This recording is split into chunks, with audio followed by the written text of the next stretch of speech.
Monsieur McGuinty, appuyé par Madame Latanzio, propose que le projet de loi C-232, loi instituant le mois du patrimoine arabe, soit maintenant lu une troisième fois et adopté.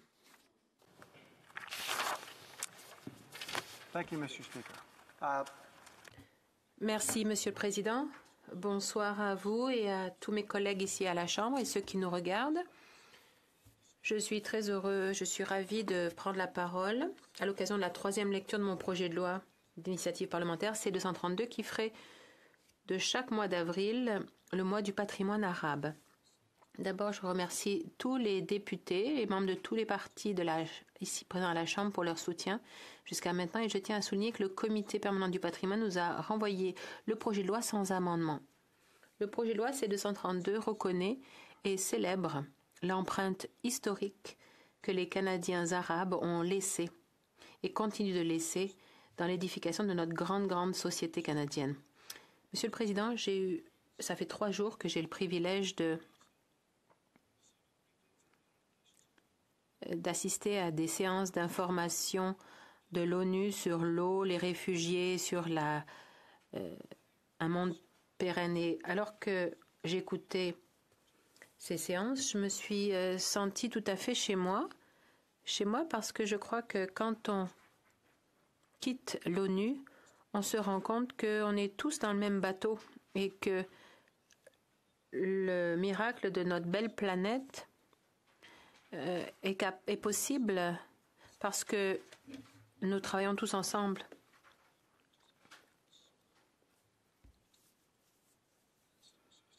Par le passé, j'ai aussi eu le privilège d'être au bureau du conseil privé pendant 10 ans.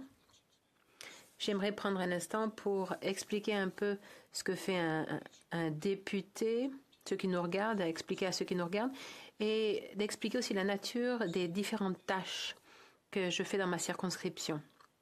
J'ai l'honneur de représenter Ottawa-Sud, où nous avons la 2e plus grande population arabophone des 338 circonscriptions électorales du Canada. En fait, nous avons des habitants qui viennent de plus de 100 différents pays et qui parlent plus de 80 langues. Ce n'est pas juste une opportunité, une occasion, mais c'est aussi toute une responsabilité. La responsabilité de montrer au monde que nous pouvons tous vivre ensemble, travailler ensemble et apprendre les uns des autres. C'est un thème d'ailleurs auquel je reviendrai dans quelques instants. Il y a 43 écoles dans ma circonscription et avant la pandémie, je me faisais un devoir de leur rendre visite. Lorsque c'était possible, je leur demandais de venir me rendre visite sur la colline. Je leur disais aux enfants qu'ils étaient riches.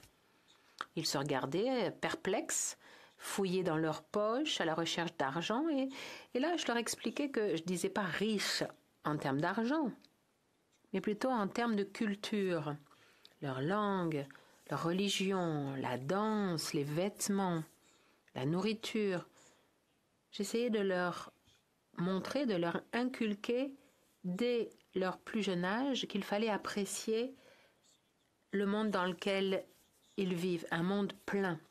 Chaque semaine, le Canada reçoit des gens d'autres pays qui veulent savoir comment nous y arrivons, comment on parvient à bâtir une société inclusive où il y a de la place pour tout le monde. Bien sûr, une société parfaitement imparfaite, si je puis dire, c'est un travail évolutif, mais ces gens-là nous demandent toujours la même question quand ils nous rendent visite. Moi, je leur dis que j'en ai assez du mot tolérance, j'ai plus de patience. Je suis convaincue qu'on a évolué au-delà du mot tolérance. On ne pense pas qu'il s'agisse de tolérer quelqu'un, c'est fini ça. Il s'agit plutôt de célébrer tout le monde. C'est pas seulement la bonne chose à faire, c'est la chose inclusive à faire. C'est pas seulement la chose inclusive à faire, mais c'est aussi la chose économique à faire. Seul un pays stupide ne profiterait pas de tous les talents qu'il renferme. Seul un pays stupide ne déploierait pas tous ses talents. Il faut identifier autant de talents que possible. Ça, c'est notre privilège, notre belle occasion. C'est la responsabilité indéniable du Canada. tout comme notre responsabilité toute spéciale de montrer au reste du monde que nous sommes un endroit diversifié et inclusif et que nous sommes tous dans le même bateau. Nous bâtissons une société qui fait l'envie du monde entier. Ma mère, Monsieur le Président, a élevé 10 enfants. Mais en parallèle, elle a travaillé comme infirmière pendant 50 ans. Elle a contribué aussi à la création de 2 entreprises. C'était vraiment un modèle extraordinaire. C'était une personne extraordinaire. Elle disait à ses 10 enfants qu'on avait le choix. Si on agissait séparément, on aurait l'impression d'être 5, mais si on s'unissait, on aurait l'impression d'être 20. Et elle nous disait, ça veut dire qu'il ne faut jamais laisser personne de côté. Ça veut dire qu'il faut créer des occasions pour tout le monde. Donc, trouver et entretenir le talent que nous avons tous et déployer tout cela dans l'intérêt de notre pays et dans l'intérêt de chacun. Permettez-moi maintenant de parler d'une expérience personnelle, une expérience professionnelle récente pour vous faire part de mes réflexions sur la question de la diversité et de l'inclusion. Bon, je suis président du Comité parlementaire pour la sécurité nationale. En mars 2020, nous avons publié un rapport qui visait à la diversité et l'inclusion. Donc, nous avons fait une analyse de la diversité et de l'inclusion dans la communauté de la sécurité et du renseignement.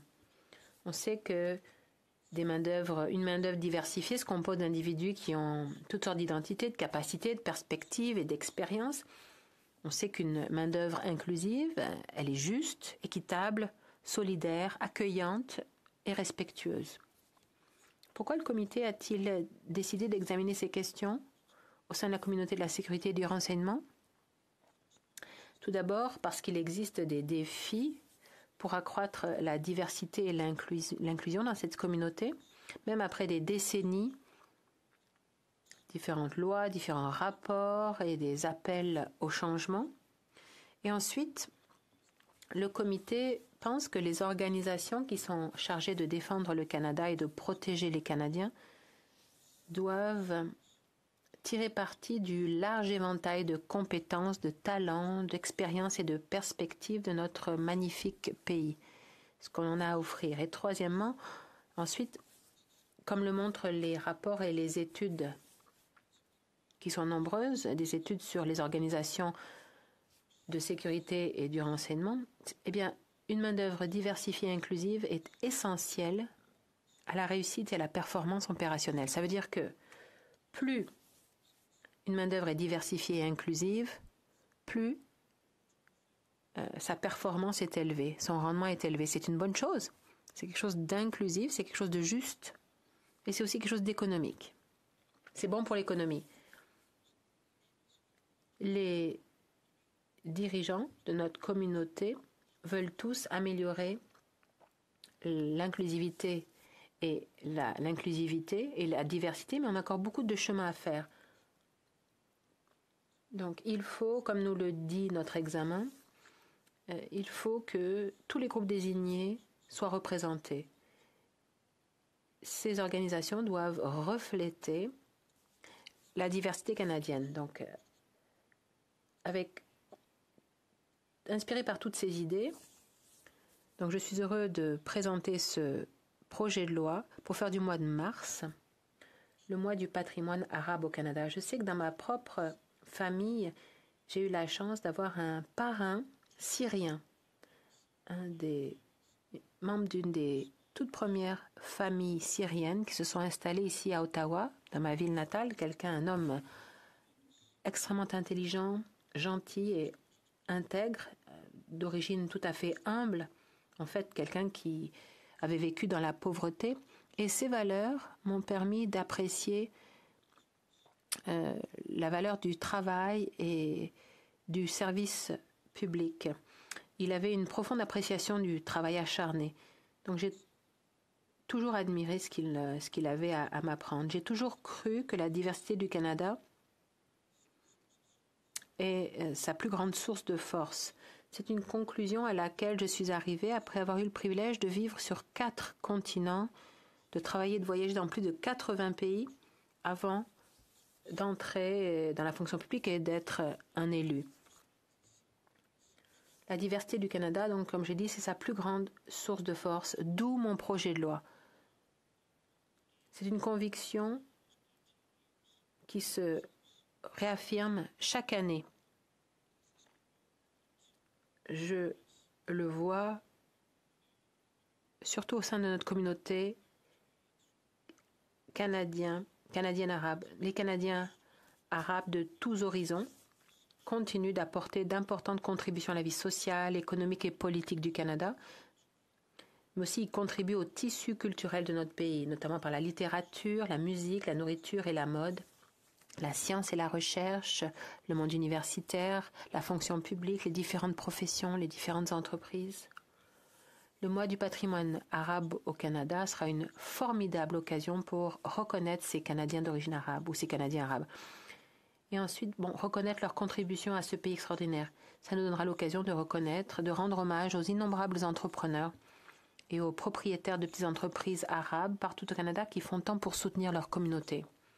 De la diversité de ma circonscription jusqu'à mon parrain, en passant par mes nombreux amis de la communauté arabe dans la région de la capitale nationale et au-delà même.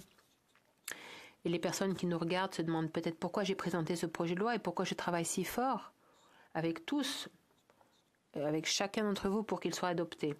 Eh bien, instaurer un mois du patrimoine arabe au Canada, ça permettrait de s'assurer que les contributions de ces Canadiens d'origine arabe soient reconnues, partagées et célébrées dans notre grand pays. Pas seulement en avril, mais aussi tous les jours. Ça fait longtemps qu'on aurait dû le faire et qu'on devrait célébrer cette incroyable contribution. Monsieur le Président, nous sommes toujours plus forts lorsque nous serrons les coudes. Merci beaucoup pour votre soutien, chers collègues. Je suis prêt maintenant à répondre à vos questions et à entendre vos commentaires. Merci.